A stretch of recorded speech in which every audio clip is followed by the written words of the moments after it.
Chez Lavelab, on vient de tester le Tineco S7 Stretch Ultra et dans cette vidéo, on va vous dire ce qu'on en pense honnêtement.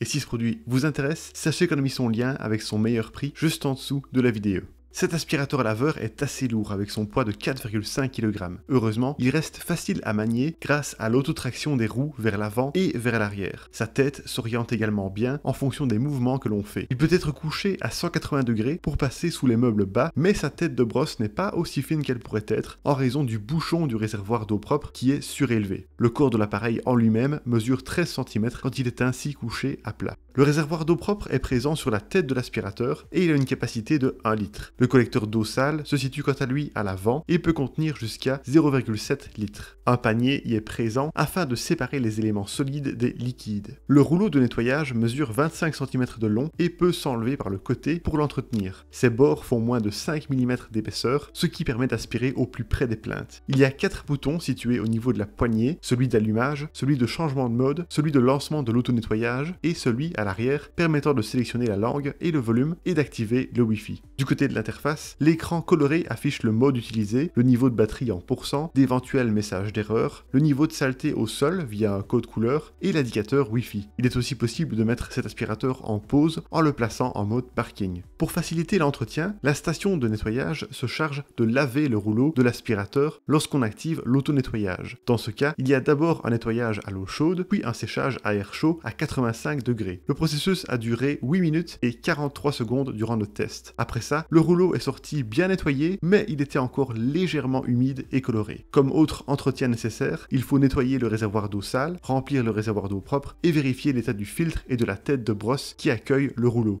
Enfin, de nombreux accessoires sont fournis dans la boîte. 2 rouleaux et 2 filtres de rechange, une brossette de nettoyage, ainsi que 2 solutions nettoyantes de 500 ml chacune.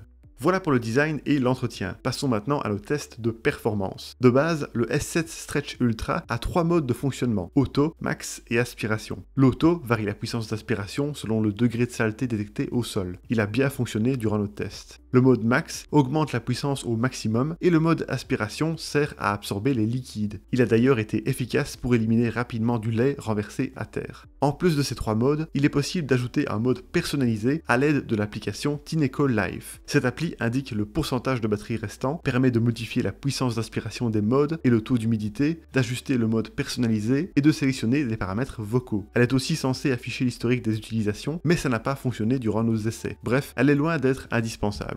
Pour évaluer les performances de cet aspirateur laveur, nous avons réparti divers éléments au sol et nous avons vérifié le nombre de passages nécessaires pour les nettoyer. Nous avons utilisé le produit fourni et le mode auto. Après un seul passage, le riz, les céréales et les poils d'animaux ont totalement été aspirés. Après 2 passages, tous les cheveux, le lait des céréales et le ketchup ont aussi été nettoyés. Le sel a nécessité quelques passages de plus, mais uniquement quand on en avait mis en grande quantité. Avec notre test difficile de nettoyage d'un œuf avec sa coquille, cet aspirateur laveur s'en est sorti mieux que d'autres. Il n'a nécessité que 8 passages, mais quelques petits morceaux de coquille sont restés bloqués dans le rouleau. La boue séchée a quant à elle été entièrement éliminée après 8 passages, ce qui est très bien. Cependant, il a fallu plus de 20 passages pour venir à bout des traces de café séché et de soda sucré séché, et ce malgré la présence de produits nettoyants. Enfin, les cheveux et les céréales ont tous été aspirés correctement, mais les poils d'animaux peuvent rester bloqués dans le rouleau. Globalement, ce modèle est donc meilleur pour nettoyer les saletés humides ou solides plutôt qu'incrustées ou collantes. On note aussi que, malheureusement, il a laissé couler de l'eau à terre à chaque fois qu'on l'arrêtait et qu'on le déplaçait.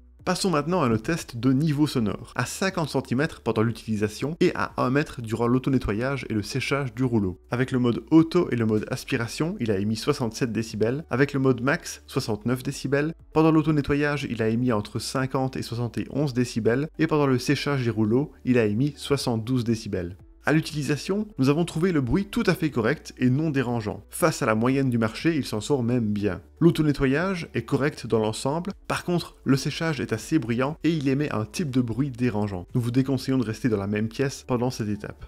Pour terminer ce test, parlons de l'autonomie. L'autonomie maximale du S7 Stretch Ultra est annoncée à entre 40 et 50 minutes grâce à sa batterie de 3900 mAh. Pour confirmer ça, nous avons vérifié en combien de temps l'aspirateur perdait 10% avec chaque mode. Ensuite, nous avons reporté ces données à 100%. Avec le mode auto, nous avons estimé une autonomie de 38 minutes, avec le mode aspiration, 33 minutes, et avec le mode max, 27 minutes. Malheureusement, nous n'avons jamais atteint la valeur optimiste renseignée par la marque, même en mode aspiration. Il faut passer par l'application et diminuer la puissance d'aspiration afin d'obtenir de meilleurs résultats. Avec les paramètres par défaut, ces autonomies ne sont pas exceptionnelles. Pour vous donner une idée, nous avons nettoyé de fond en comble un espace de 25 m² en utilisant 30% de la batterie. Toutefois, le temps de charge complet est rapide car nous l'avons estimé à 3 h et 50 minutes. Et voilà pour nos résultats de test. Alors pour résumer le tout, les points positifs du Tineco S7 Stretch Ultra sont de bonnes performances avec les saletés humides et solides, une bonne maniabilité, la possibilité de l'utiliser couché à 180 degrés, son bruit en fonctionnement maîtrisé, et ses nombreux accessoires fournis. Quant aux points négatifs, les poils d'animaux qui peuvent se bloquer dans le rouleau, le fait qu'il fasse couler de l'eau quand on le déplace, son autonomie assez limitée au vu de son prix, et le bruit du séchage qui est désagréable. Et voilà qui termine notre test, merci beaucoup de l'avoir regardé. Pour rappel, vous trouverez le lien de ce produit avec son meilleur prix juste en dessous de la vidéo. Et si vous aimez les tests honnêtes d'aspirateurs, n'hésitez pas à vous abonner à notre chaîne.